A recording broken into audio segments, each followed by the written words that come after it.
Girl of Cthulhu from 2014. Brought to you by the guys behind the WNUF Halloween Special, director Chris LaMartina, and his writing and producing partner Jimmy George. It's a horror sex comedy, which doesn't sound like a thing I would like, but I actually loved this movie. It's about a shy artist named Carter, who is a virgin. I'm gonna say he's probably college stage because he has a roommate, but he falls in love with a call girl who unfortunately is being pursued by a cult that worships Cthulhu, and he has to help prevent the end of the world. It's a low budget movie. The filmmakers raised over $27,000 on Kickstarter, but it's really well made for what it is. It looks great. It uses practical effects. I think they said there were something like 180 practical effects in this film. There's a lot of splatter and slime and tentacles. It's very gross. It has some nudity, but I didn't think it was too gratuitous considering the subject matter. It has really cool lighting. It has interesting characters, and they're also visually interesting. I like the attention to detail. For example, Carter's an artist. He's got paint smeared all over his sweater, and he's also got like some palette knives clipped to his belt loop, and they clang together when he walks. I thought that was really cool. It's 92 minutes, and it moves along at a good pace.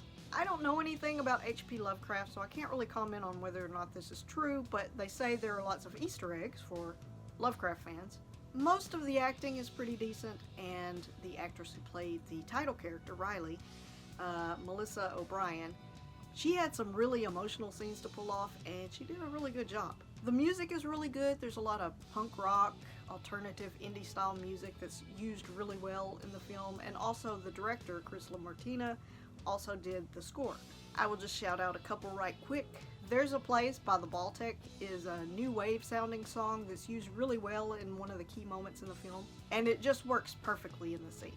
Okay, it's the music that the call girl is stripping to, but that's not what I'm talking about. And then there's some instrumentals by a band called Yevito that are awesome.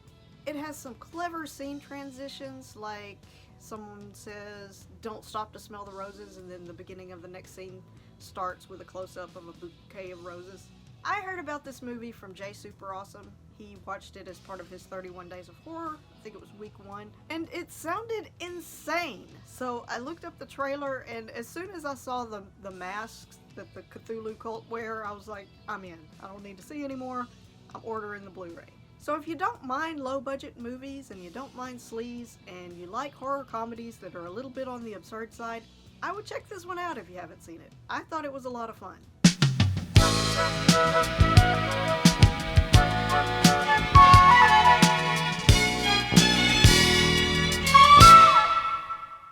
Taking the budget into consideration, I'm gonna rate this one 8 Cthulhu babies out of 10. It was really creative and fun, but so gross. So gross. Yeah, cheers. Thanks a lot.